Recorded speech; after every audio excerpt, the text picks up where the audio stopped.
Welcome to the C-Suite, where we are helping women to create choices in their careers. I'm Danielle Jaworski.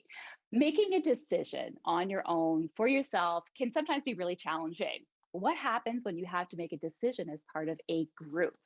Here to talk about group decision making is consultant, facilitator, and trainer Manal Sayid. She's going to talk to us about how organizations can get clear and feel confident around the decisions that they have to make together. Welcome, Manal, to the show. Thank you. Thank you, Danielle. Happy to be here. You're welcome. So having a group right now making a lot of decisions, that's happening in a lot of organizations right now. What are some particular challenges that you're seeing organizations have around when they have to get clear around the decision that they're making? Well, one main challenge right now, Danielle, is fatigue.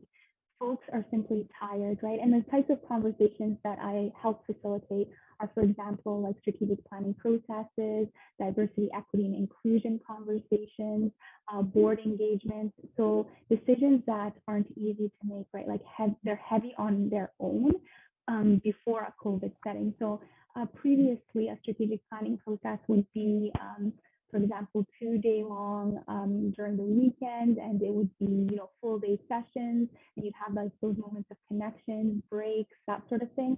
Right now, it's in a virtual setting, and we've cut it down to 3 to 4 sessions that are 90 minutes long, simply to address the issue of fatigue and engagement and participation.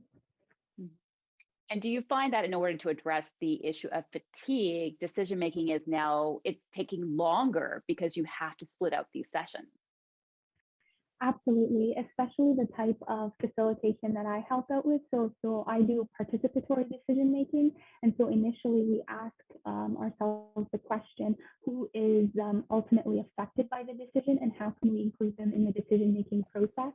And so sometimes that could have so many stakeholders, right? And so simply reaching out to like clients and partners and funders and that sort of thing can definitely take a lot longer for now. Mhm.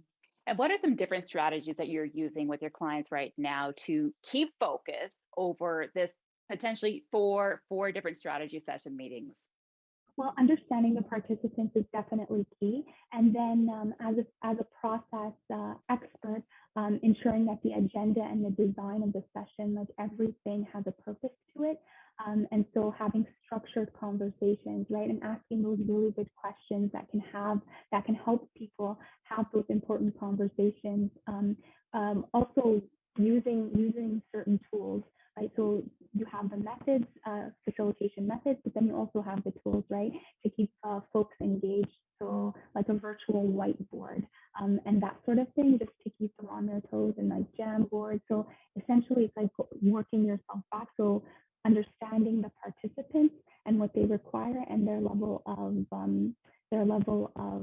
knowledge towards the different tools, and also yeah, so catering the design and the process to be appropriate for them. And do you find when you're facilitating big group discussions, the camera on versus camera off makes a big difference in the ability to more effectively or efficiently make a decision? Absolutely. So preference is obviously camera on because it is more intimate and more personable. But in terms of creating that psychological safety for conversations that are necessary for conversations, I never enforce the camera rule. So I always provide them the option with turning their camera on or off.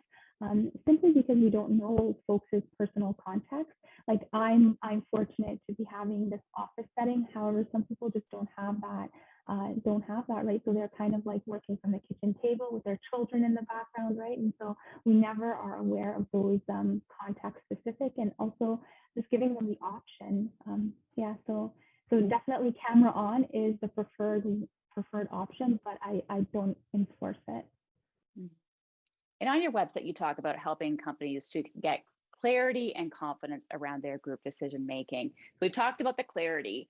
Now, for the confidence piece, what sometimes is at the root of groups not feeling confident in the decision that they're making or feeling confident in their ability to have others make decisions with them?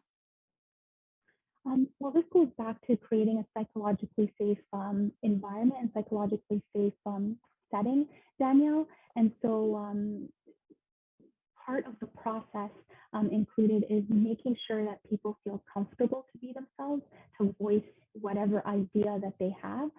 So this includes things like addressing power dynamics within the participants, right?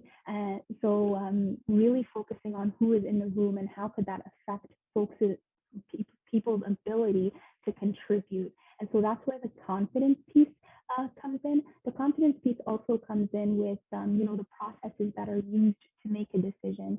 So, for example, a consensus building workshop allows everybody's ideas to be part of the final outcome. And so this helps with things like buy-in and commitment, so that ultimately everybody is in agreement with the final decision, right? And so they can have confidence with the final outcome because they were part of making that decision themselves.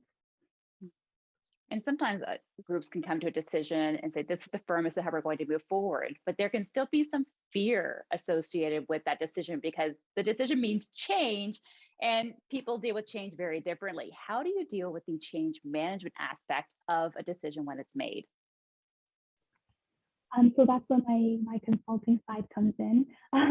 So after a group makes a decision, we kind of come up with an operational plan, and that's a more specific breakdown of what they have to do to move forward. And so this looks at things like not the operational plan, but as a consultant, I look at things like culture, for example. Is the culture ready to incorporate these changes? And this isn't an overnight process. I mean, culture change happens like years, right? But just putting those seeds into place and pushing the needle forward so that they can ultimately execute on whatever decision that they have. Wonderful. Well, thank you so much, Manal, for being here today talking about how you help organizations to get really clear on the decisions that they're making and confident in implementing them. So thank you so much for being here on the show.